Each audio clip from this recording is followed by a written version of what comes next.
20 minutes to go through as many questions as we can, but don't feel rushed. There's no hard stop. Okay. But before we begin, if you want to introduce yourself and talk, make a brief pitch, feel free. Great. So I'm Julie Smith-Galvin. I am a candidate for Selectman, and I'm really happy to be here. Thanks to Anthony, thank you, Bob, thank you, the Savings Bank. Speaking to you is kind of like speaking to the economic engine that runs our town, right? And I thought I'd give you a little bit of background about me because I'm really here because business is part of my Wakefield story. I moved here 18 years ago when my company was at the Edgewater Business Park. So if it had not been for my company there, I really never would have looked around this area. So that's how I landed here, and then I spent about the next 15 years working for a variety of companies. That company moved down after about 6 months, but I stayed. And I spent time working my way up in a global power company, all the way to the head of investor relations and communications for a company that has a $7 billion market cap. So I've spent a lot of time thinking about business. I spent a lot of time thinking about creating value, and I could really only do that because while I was doing that work, Wakefield was really, being good to my kids in terms of schools and after-school programs and the proximity to the airport, and just so many things kind of helped us build our life here. And about 2 years ago, I left the corporate world and decided to apply my business experience to startups in the clean tech and energy industry. And so I am now an owner of a small business, albeit a service one, where I provide strategic communications to startup energy companies based out of a business incubator in Somerville at the moment. So that is my story. I'm happy to be running, and I'll talk to you about kind of my guiding principles, which are making Wakefield a livable, sustainable, and inclusive community. So I can weave that into the questions. Absolutely. No, feel free. So, Sure. So I'm going to start actually in, I'll be honest, I was really curious what your answer is going to be because you're in such a highly regulated industry.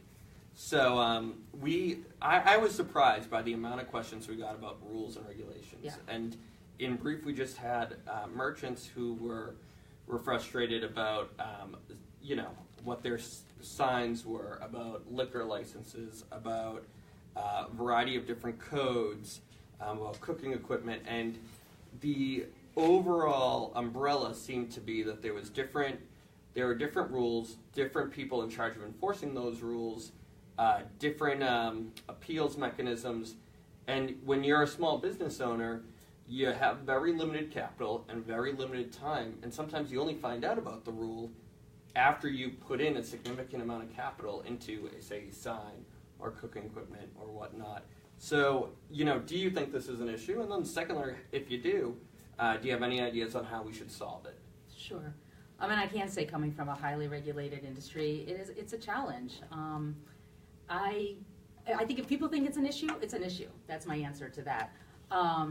And just perusing the website a little bit and looking at things, it certainly seems like there's really no one place where businesses can go for information, be it new businesses or existing businesses. If you look at actually I printed off here's a brochure on what the regulations are. It looks like it was a brochure that was probably copied about 500 times, and then a PDF was put on the website, and it's outdated, and I really don't know how any business, new or existing, could kind of rely on something like this. And so my idea, and it's not an overly new one, but I do think that we need a centralized economic development position. I actually think it should be an economic and community development position, because I think that having somebody who can kind of think about businesses in the context of what we want for our community and integrate community in that from the very beginning, set expectations for businesses as to how we, what we expect. If we want big windows, if we want open spaces, talk about that at the very beginning. So I really think, think about high school or college, right? If you had a question, sometimes you go to these big high schools or big universities and you have a question, you can't figure everything out, but you have a counselor, you have somebody you can go to, and they might not know the answers, but they're gonna find out the answers for you. So I really think we should not be leaving it to the businesses to be guessing these things. There may be kind of a list of 5 or 10 things that when a business comes in, you say, whenever you do a sign, look at this. So maybe there are things you just know are regulated, but I think in the end, it's a service that the town government has to give to the businesses to have a centralized place to go. No, that's great, and I think it's been interesting the amount of businesses that have come forward and just said, we don't know to your point, we don't know where to begin with this process. And have you discussed any of these issues with any businesses since announcing your candidacy? Has any of this come up, or? It has come up.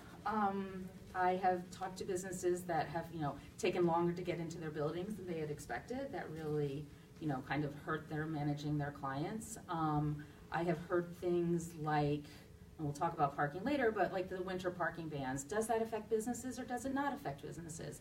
So sometimes it's just not always clear. Something that might seem clear to some people may impact the business community differently. And so those are the kinds of things I'm hearing as I'm walking around. And if I'm elected selectman, I would expect people to be able to call me up and tell me things that I may not just hear from walking on the street. So you can't be everywhere at once, and so I hope it'll be a two-way street. Perfect. And I think, just to segue right into it, we clearly got questions about parking. And, I think it really depended on the type of business, what the comment was, whereas, a drop-in type of business versus maybe a restaurant or somewhere you're willing to spend more time in. So, again, and I think your answer was if people are bringing it up, it is an issue. So clearly it's an issue. Sure. So, what is your approach to parking, and, what would you recommend we do to solve it? So when I think about parking, I think parking kind of goes to an expectation question. If you are going to Boston, you're not going to expect to park right in front of the business that you're going to. I mean, it's a vibrant place and there's a lot of cars, and you might have to walk a little ways. And I think, unfortunately, that's where we're getting to, fortunately and unfortunately, because we do have a vibrant downtown and people want to come here and they want to go to the businesses. And so I think we just have to kind of set expectations that you might have to drive around a few times. I mean, if we could get more parking, that would be great. But what I would hate to see is kind of the downtown be taken up with space that's used for parking. Because when we use spaces for parking, big swaths of land, we don't have the open space, we don't have the walkability. We can't develop new businesses in that space. So I really think we need to direct people to where there is parking. Maybe it's town hall when off hours for those. Businesses that are off hours can use their parking at night for restaurants. Could restaurants offer valet parking and use those spaces? For areas where you really do want to park close to a business, maybe there's one or two takeout spots kind of centrally located where there are takeout businesses, pushing online and delivery so that people who do want to frequent a business can still do so, but not have to bring their car in. And then I would really say, and this specifically didn't come up, but certainly we need to make sure that we have enough handicap and accessibility spaces as well. No, and it's interesting because you mentioned the town hall, and to get all this, we received some questions about the lake, that there's always seems to be a sense of connecting the downtown to the lake, but it hasn't happened yet, almost like parking. Like everybody knows we need to connect downtown to the lake more. It's our biggest attraction, but we just simply have not done it for whatever reason. What do you think we can do to make the lake more part of that downtown feel? So all those people who are going to the lake to walk it, to hang out, to go for a picnic, decide to visit the number of merchants downtown. Right. Certainly the lake is what people think of when they come to Wakefield. And you tell anybody that you live or work in Wakefield, and they'll think of the lake. And so it's critical that we connect those. And maybe I'll get into it by telling a little story. So last weekend I was down by the lake, and there was a family at the playground. Although there was snow, these kids were running around. It was the Pinewood Derby, Boy Scout Pinewood Derby at the church there. And there were a lot of people from all over the state here, and they were walking around the lake. And so I talked to one of the families, and they said, "Oh, we've never been here. We had no idea, what a great lake." And they said, "We drove through downtown." I said, "Oh, did you stop and walk around?" And they said, "No, we just drove through," and they had McDonald's cups in their hands. And so I'm sure they thought of just, it's what they knew. That looks familiar, and let's drive to McDonald's, and it's easy parking, get something, and then they came back to the lake. But it struck me that when we have events where we're bringing visitors into Wakefield, somehow we have to alert them to everything. I think this family would have happily walked or driven and parked in downtown and frequented some of the businesses, but I just don't think they didn't know, and that's not their fault. So when there are big events going on, do we have a brochure? Do we have somebody welcoming these people to Wakefield and telling them what is here? Do we have an app? Of course, a kiosk, something to direct them into town. And I run a lot of road races around the lake. I really like the ones that actually don't start and stop on the common, but they start and stop kind of more in town. And that's happened with the holiday stroll one that they had, where it they add maybe 0.2 miles on, which might kill people like me, but it ends more into the town. And then that activity actually had their award ceremony in Brothers. So it was a great way to kind of end a walk or a race in town and then push people in. And I have one other idea, which is a little self-serving. And I'm sure many of these ideas have been talked about. I mean, I know I'm not bringing anything new up, but these are just things that I have been thinking about as opposed to me and as I talk to people. So I have an electric car. I got it through the Wakefield Municipal Gas and Light Department. So we know there's 10 in Wakefield, and I know there's probably another 10 that didn't come through that program. And right now, I mean, we're expecting that there'll be something like 80,000 electric cars in the next 10 years in Massachusetts. And Wakefield doesn't have a plug, a charging station anywhere in Wakefield. So I really think, and those are the kinds of people that I think, when I think about my sustainability platform, we want people to come here because they're the types that walk around and buy in small businesses. And so why couldn't we put a charging station, over in Harrington's or on the other side of Main Street? I'm telling you, people would come, they'd park there, and they would walk through to be able to use the lake. I mean, I now plan, I like going to Melrose because they have 2 charging stations behind Town Hall, and they're free. And I will go there and I'll walk around town. So I'm not saying it's a huge population, but I'm saying there's little things like this where maybe the kind of people that we're trying to attract here. Yeah, makes sense. So now to kind of pivot to what we got from quite a few Greenwood businesses. Okay. It's interesting because Greenwood doesn't have the lake, unfortunately, and a lot of we got kind of a sense from them, and they didn't say this, but you could kind of just easily read between the lines that they felt left out. Everything always happens downtown, but at the same time, they have a thriving business community. Between Fangs and Greenwood Wine and Spirits, and then you have you have the new Mexican restaurant, Tequilas. How do we make sure that the businesses in Greenwood, and also businesses that aren't on that main street, feel included as part of the Wakefield, community? Right. And I will say that I when I'm elected selectman, obviously we represent all of Wakefield. And I think it's critically important that while downtown is the focal point, all of Wakefield not only feels included, but is included. And you're right, and Greenwood, I think, has done a really great job. I live in Greenwood, always have my 18 years here, and I think we've seen a lot of growth in the last just couple of years. Now, we've seen some attrition lately with 2 convenience stores closing, and then, of course, Portobello's is now being replaced by the Mexican restaurant. But I think, just in terms of thinking about what's happened there, is that there's smaller centers, there's smaller buildings. The landlords have put some money into the facade, whether it's Greenwood Plaza or where Tina's Nails is or where Chibo's is. So there's smaller businesses. Now, I'm not sure that can be replicated into the downtown area, but I think kind of that model of really kind of localizing and building something up is what has been a success in Greenwood. But in terms of having them not kind of feel like part of it, I think it's really just Wakefield being Wakefield not being downtown. So if there's money earmarked, sometimes certain things might have to, complete streets or Main Street might have to be within a certain geographic area. But I think it's like anything. If you feel left out of something, you feel like all the resources and all the the money, the intention is going into one area and other areas are being ignored, then it's human nature to feel left out. And so I think when we talk about Wakefield, we talk about the Edgewater Business Park, and we talk about Four Corners, and we talk about Greenwood, and even when we say this money is coming for something specific to downtown, really try to sit down and see how those lessons or how we can leverage that to help the other areas. Well, and you mentioned a point that I think got brought up that, almost is kind of the under the radar success of Greenwood. Because, if you start just from Cafe Cibo going up, you have Cafe Chibo, you have Fangs, you have, we're talking the past 4 years. It's amazing. You have Tequilas coming in, you have all these great new additions. And, you kind of alluded to why they were probably so successful, but how do we expand that to the rest of Wakefield? Is it even the role of government to do so? Yeah, I mean, this is something I struggle with.